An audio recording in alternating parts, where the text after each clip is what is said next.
They wanted to put down a lion who refused to leave the grave of the man who saved his life. A stubborn neighbor named Tom stirred fear, claiming the animal was too dangerous to live among people. But Rex didn't fight or flee. He lay down in mourning, and the world saw something no one expected. Just wait until you see how this powerful story took a stunning turn, and why, in the end, justice prevailed. Grace Hudson had the kind of life that felt paused, like time had slowed to a whisper around her wooden porch. At 71, she was the definition of a quiet widow in rural Wyoming. Her home stood at the edge of nowhere, a modest timber house with chipped white paint, a rusted wind chime that sang only when the mountain breeze rolled through, and a garden full of stubborn weeds she didn't mind anymore. Her days followed a rhythm that never changed. Morning coffee brewed just before sunrise, a quick scan of the radio, still tuned to the country station her husband loved. Then, every Thursday, she'd bundle herself in a faded sweater and walk to the knitting club at the church hall, mostly for the company, partly because routine made the silence easier to bear. But there was one reason, only one, she kept waking up, with a purpose. His name was Rex. Not a dog, not a cat, but a lion. A real one.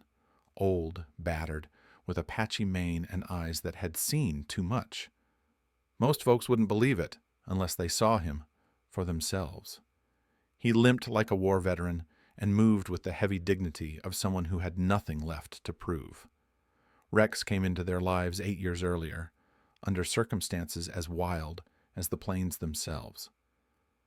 Grace's late husband, George, had been a retired ranger, a man of grit and gut instinct. One fall, during a solo hunting trip in the backcountry, he stumbled upon a horrifying scene, a truckload of exotic animals being hauled through illegal channels. The confrontation turned ugly fast. George, always a man of action, did what he had to do. In the chaos, one of the animals, a young, emaciated lion, was left barely alive, his front leg riddled with a bullet, his spirit shattered. George didn't call it in, didn't take Rex to the zoo or the authorities. Instead, he did what no one expected. He brought the lion home. He cleared out the old horse stall in the barn and turned it into a quiet sanctuary. Every day, he'd clean his wounds, hand-feed him scraps of elk, and speak to him like a soldier comforting a comrade. It took months. Grace had been furious at first. She called him crazy, reckless, even selfish.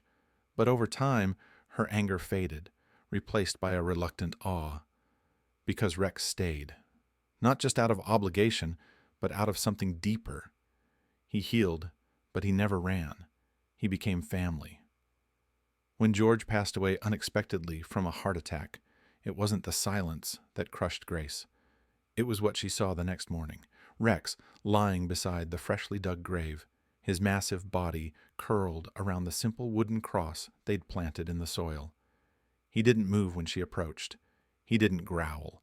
He just stayed, eyes fixed forward, as if waiting for George to come back. For days, he didn't eat, didn't sleep. He growled low at anyone who got too close, except Grace. She would bring food and leave it beside him, sit nearby on an old stool, and talk.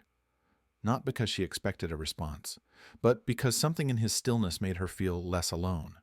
Sometimes she'd whisper memories, the way George whistled when he worked on the porch, or how he'd sneak biscuits from the oven before they were done.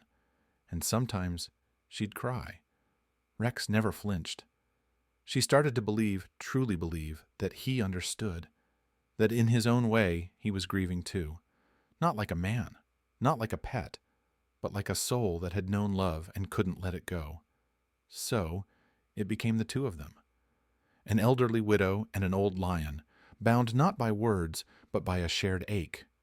In a world that moved too fast to care, they built something unspoken, a quiet pact.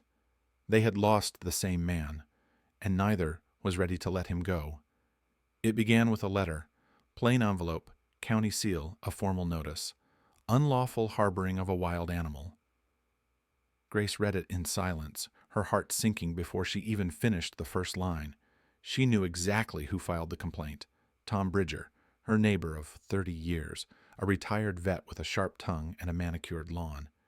He'd never liked Rex. To him, the lion was danger wrapped in fur. "That thing's a ticking time bomb," he shouted across the fence one morning. "One wrong step, and someone gets hurt." Grace didn't flinch. "That thing saved my husband's life in the woods. If not for Rex, George would have died out there." But Tom didn't care. Soon others joined him. Flyers appeared, phone calls to the sheriff. A petition circled town. Remove the predator before it's too late. The county gave her 10 days. On the last morning, black SUVs pulled into her yard. Wildlife officers, tranquilizer guns. No discussion. Just quiet, clinical efficiency. Grace stood on her porch as Rex walked calmly to George's grave. He didn't growl, didn't run, just lay down beside the cross and looked skyward. One of the officers, a young woman, raised her rifle.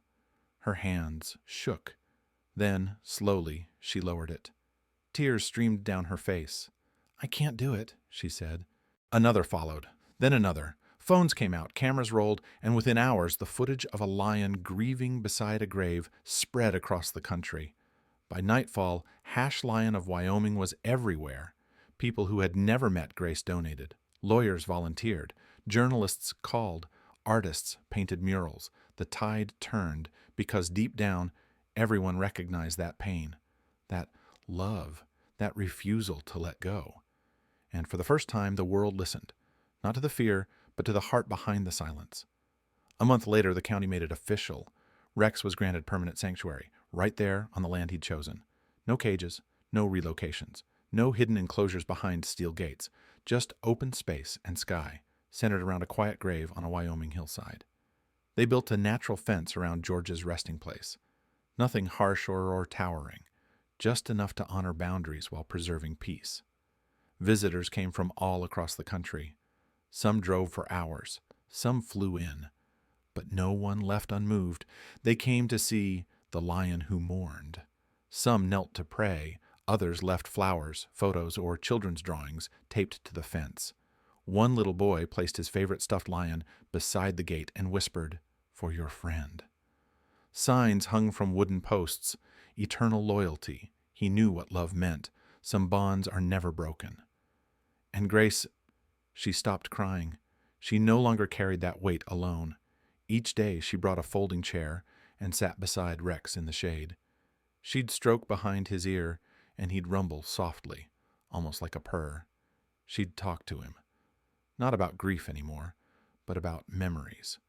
How George used to whistle Ring of Fire every morning. How he'd hum under his breath while tying his boots. How he laughed with his shoulders first. Rex listened, always still, always present, and he never left. He stayed there not out of habit, but out of something deeper, something rare. He chose that place like it was sacred ground. And maybe it was. 2 years passed, quiet, peaceful, until one winter morning Grace didn't wake up. She passed in her sleep. No pain, no fear, just stillness. She was laid to rest beside George, under the same tree where the wind always seemed to hum. Rex was there. He lay beside her grave just as he had before. For 3 days he didn't move. Not for food, not for sound, just the wind in his mane and the rhythm of memory in his chest. On the 4th day, at dawn, he rose. He walked into the woods without a sound. No one ever saw him again. But the story didn't end. It became something more. Something passed from voice to voice, from family to stranger, from online tribute to children's books in small-town libraries. He became a symbol, not of loss, but of devotion, of how love, real love, doesn't vanish. It waits, it guards, it remembers. So the next time you say animals don't feel, think again. Think of the lion. Think of Rex.